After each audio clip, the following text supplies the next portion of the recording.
Ассалому алейкум. Силерге Кудайдын батасы тийсин, кымбаттуу достор. Микрофондо Кемелбек Жуманазаров жана Гүлайым Жаманкулова. Силер менен кайрадан жолугушканыбызга биз чын жүрөктөн кубанычтуубуз. Бүгүнкү биздин берүүбүздө Балдар дүйнөсү өспүрүм деген программабызды улантабыз. Жана бүгүнкү биздин аңгемебиз сиздерге арналат, кымбаттуу биздин жаш досторубуз. Жана биз бүгүн билесиңерби, эмне жөнүндө сүйлөшөбүз? Биринчи сүйүү жөнүндө. Бул тема бардык ата энелер үчүн да кызыктуу болот. Бул керемет саптар силерди көңүл кош калтырбайт жана силердин жүрөгүңөргө тынчтык алып келет го деген ниеттебиз.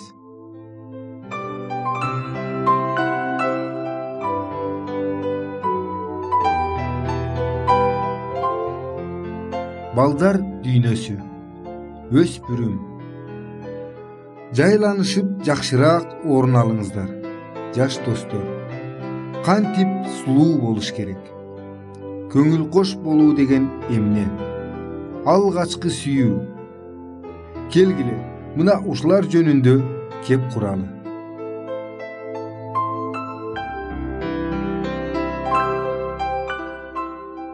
Бүгүнкү биздин берүүбүз сага арналат, кымбаттуу биздин жаш досубуз. Биз мындан кийинки бир нече берүүнү сага арноону чечтик. Жана эгерде биз айткыбыз келген нерселердин бардыгын бирге чогултсак, анда ал мындай атка ээ болмок. Өзүңдү жана өзгөлөрдү да бактылуу кылууга үйрөнгүн. Анда эмесе кел, мына ушулар жөнүндө сүйлөшөлү. Бир күнү Бакыт мектепке кетип баратып, апасына бүгүн мектепте кармалып каларын айтат. Сабактан кийин алар мектептин тегерегин тазалашат, анан Бакыт ооруп калган досун көрүп келүүгө кетет. Ал жерде Бакыт ойлонгонунан көбүрөөк кармалып калат. Үйүнө ал кеч кайтты. Көңүлү куунак болчу, анткени ойлогон иштеринин баарын бүтүрдү. Бирок үйдө аны ачуусу келип апасы күтүп жаткан. Апасы колунда уулуна арналган тапшырмалар жазылган кагазды кармап турган. Мастерскойго баруу, азык-түлүк сатып келүү. Бакыт апасынын жөнү жок жерден кыйкырганына ызаланып көчөгө чуркап чыгат. Сенин турмушуңда ушундай учурлар болсо керек. Чыр чатактар, таарыныштар болбос үчүн кандай кылса болот? Өзүңдү апаңдын ордуна коюп көрчү. Анын иши кыйын жана үй чарбасынын негизги түйшүктөрү анын мойнунда. Ал аз келгенсип, азыр тайэжең ооруканада. Апаң абдан капаланып жатат. Анан сенин эртең мененки кеч келем дегениңди укпай калышы деле мүмкүн.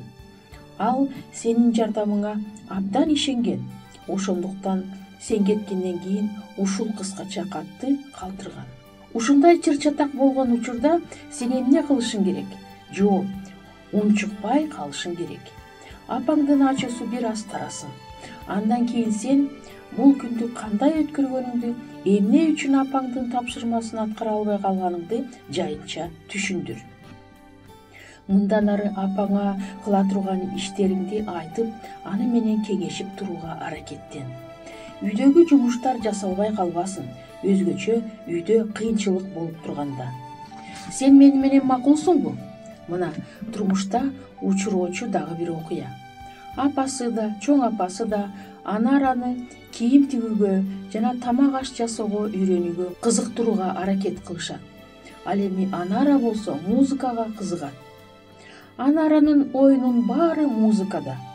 Ал эми апасы ийне саптай албайсың, камыр жуурганды билбейсиң деп күңкүлдөйт.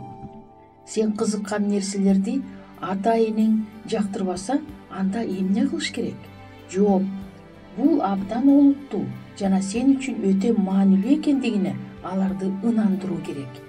Эгерде ким ата энесинин аны кандайдыр бир ишке тартууга болгон аракетине дароо эле каршы чыкса, анда ал чоң каталык кетирет. Жакындарыңдын сага пайдалуу кеңеш берүүгө кылган аракетин тоотпой коюп, аларды тарынтып койбо. Мындай дагы бир учурлар болот. Сен бир кыз же бала менен дос болуп жүрөсүң, бирок ата энең буга каршы. Сенин жаңы досуң сага жаман өрнөк тийгизет деп алар коркушат. Ал эми сен буга макул эмессиң. Сен анын боорукер, жакшы дос экендигине ишенесиң. Ал муну иш жүзүндө далилдеген. Ошону менен бирге ал көп окуйт, көп билет, эмгекчил. Ооба, анын тарбиясы азыраак. Уруксатсыз магнитофонду коюп койду, тамак жегенди билбейт. Бирок ушулар абдан эле маанилүүбү? Ушундай келишпестиктерди кантип чечсе болот? Ата энеңе досуңдун жакшы адам экендигин, анын чынчыл, боорукер экендигин түшүндүрүүгө аракет кыл. Анын жасаган ак ниет иштери жөнүндө айтып бер. Ошол эле мезгилде досуңдун кемчиликтерин жоюуга жардам бер. Муну сылыктык менен көп эле тажатып жибербестен жасаш керек. Балдар көбүнчө мугалимдин адилетсиздигине кыжырланышат. Бул бекер. Ойлоп көрчү, класста мүнөздөрү, тарбиясы, даярдык деңгээли ар кандай 30 бала отурат. 45 мүнөттүн ичинде татаал материалды түшүндүрүш керек. Ал эми класста атайлап тартипти бузуп жатышат. Өзүңдү мугалимдин ордуна коюп көрчү. Ушундай жагдайда дароо жол таап кетериңе сен ишенесиңби? Чындык жөнөкөй эле. Орой сүйлөп, каяша айтуунун алдында бир аз ойлонуп, ал адамдын оюн, абалын түшүнүүгө аракет кыл. Өзүңдү анын ордуна коюп көр. Кызуу кандуулук көптөгөн убарачылыкты алып келет. Болор болбосо эле иштей көрүнөт, анан эле кыйкырык, оройлук башталат. Жазуучу Чеховдун чыгармаларындагы баатырлардын бири ачуусу келбеш үчүн 100ге чейин санаганын кокусунан эмес болсо керек. Турмуштан алынган жөнөкөй бир мисал. Автобустан сени бирөө катуу түртүп кетти. Сен буга кандай карайсың? Сенин андан аркы жасай турган аракеттериңдин мүмкүн болгон варианттары момундай. Биринчи, аны карабастан түртпөңүз же кармабайсызбы деп коесуң. Экинчиден, сен да аны түртөсүң. Үчүнчүдөн, ким эмне болуп түртүп жаткандыгын карайсың. Мүмкүн ал кары кишидир же балалуу аялдыр. Анда ачууланмак түгүл, кайра жардам кылыш керек. Мен бир жолу автобуста баратып, көбүнчө жаштар отуруп, карыгандар туруп тургандыгын байкайм. Мына ошондо мен өзүм менен болгон бир окуяны эстедим. Автобуска түшүп кетип баратам. Аңгыча болбой бир жашап калган киши мага орун бошотуп калды. Мен ага, отура бериңиз, сиз менден улуусуз да, дедим. Бирок ал мынтип жооп берди. Сиз аялсыз да, отуруңуз. Кандай асыл зат адам, туурабы? Менин көңүлүм көтөрүлүп, ыраазы болуп калдым. Керексиз баш оорутмалардын, негизи жок чыр-чатактын алдын алуунун дагы бир ишениктүү ыкмасы бар. Бул жылмаюу. Дайыма кубанып, күлүп жүргөн адамдар түнөрүп жүргөн адамдарга караганда аз оорушат жана батыраак айыгышат. Чын жүрөктөн болгон жылмаюулар бетке буруш түшүрбөйт деп айтышат. Бирок табалап күлүү сөзсүз бетте изин калтырат. Кыздар, мына ушуну унутпагыла. Ошондуктан тобокел кылып силерге өзүмдүн кеңешимди берейин. Жылмайгыла. Бул силерге жана тегерегиңердеги адамдарга жашоо кубанууга жана турмуштун кыйынчылыктарын жеңилирээк көтөрүүгө жардам берет. Бирок дайыма эле жылмайып турган бет кап, орусча айтканда маска, тегеректегилердин кыжырын келтириши мүмкүн. Мындай адамды жеңил ойлуу же акылы жок деп да ойлошот. Бирок жылмайган, бет кабын түшүрбөгөн адамга да абдан кыйын. Балдар бири-бирин ойдо жок жерден эле тарынтып алган учурлар болот. Ал сөз досуна катуу тиерин ойлобостон жөн эле сүйлөп коет. Сага кандай мамиле кылуусун кааласаң, кишиге да ушундай мамиле жаса деген сөз жаңылык эмес. Катуу айтылган одоно тамаша көп жылдар бою келаткан достукту бир мүнөттө бузуп коюшу мүмкүн. Жаман сөз жанга батат деп илгертиден бекер айтылган эмес. Ушуну эсибизге туталы. Жаш жигитке жарашкан көптөгөн сапаттардын бири бул тактык жана тыкандык. Мындай адам менен иштеш жеңил, жашаш оңой, ага ишенишет. Көп кечиккен, эртең менеки көнүгүүлөрдү жасабаган, шалакы, берилген ишти өз убагында жасабаган адам жөнүндө белгилүү бир ойлор жыйналат. Өзүнүн убактысын туура пайдаланып, кылган ишин, жасаган мамилесин башкара билүү, өзүнүн аң сезимин, денесин да башкарууга жардам берет. Тескерисинче, тактыктын, тыкандыктын жоктугу ишке тоскоол гана болбостон адамды бекер жеринен бушайман кылып кыжырына тиет. Акыры келип бул ден соолукка зыян тийгизет. Мына ушулар жөнүндө ойлонуп көр досум. Биз сенин катыңды жана телефон чалышыңды күтөбүз.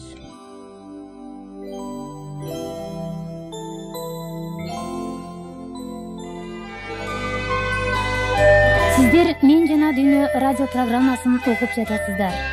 Ким өзүнүн ден соолугун ошондой эле руханий ден соолугун чыңдагысы келсе жана үй бүлөдө болгон түйшүктөрдү чечүүгө муктаж болсо, биздин радио программаларыбыз жардам берет деп ойлойбуз.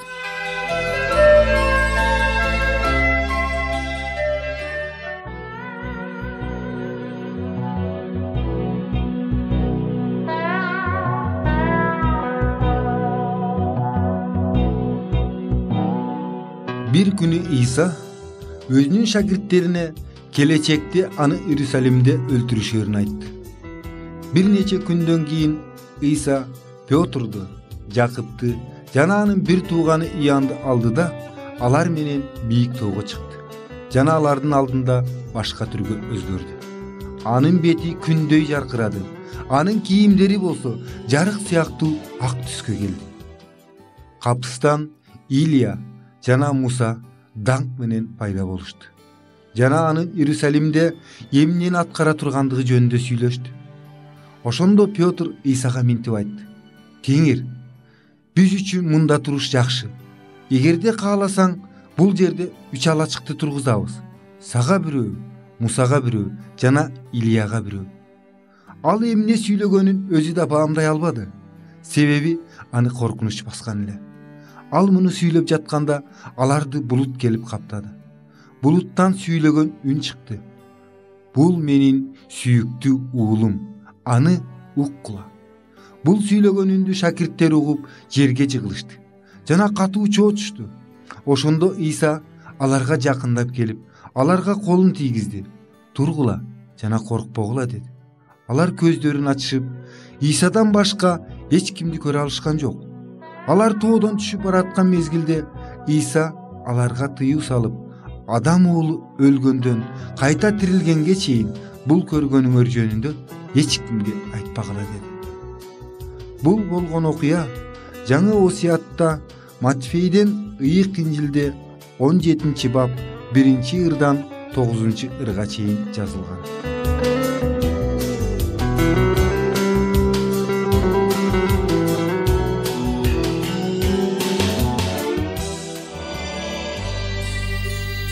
Биздин программабыз соңуна чыкты.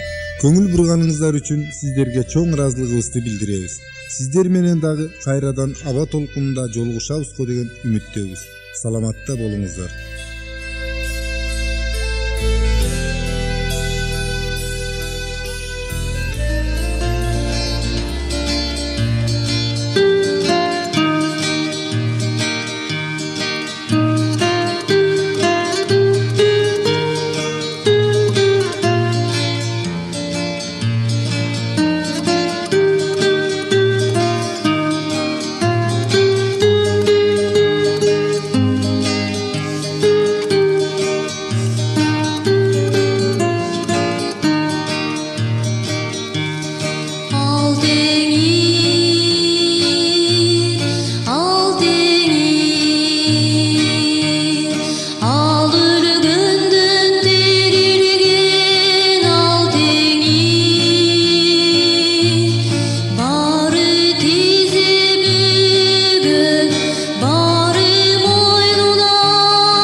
жашооңо бул сүйүү толуп турсун дайыма. Жарылдым сүйүктүү болууга сүйүү арного, жашооңо бул сүйүү толуп турсун дайыма. Башталышта бул сүйүү Кудайдан жаралган, жемиштүү болсун деди сени Теңирим. Дүйнөдө болгонуңа биз кубанабыз, кубанычты сөз менен жеткире албайбыз. Сен жаралдың сүйүктүү болууга сүйүү арного, ушул сүйүү дайыма толуп турсун жашооңо. Сен жаралдың сүйүктүү болууга сүйүү арного,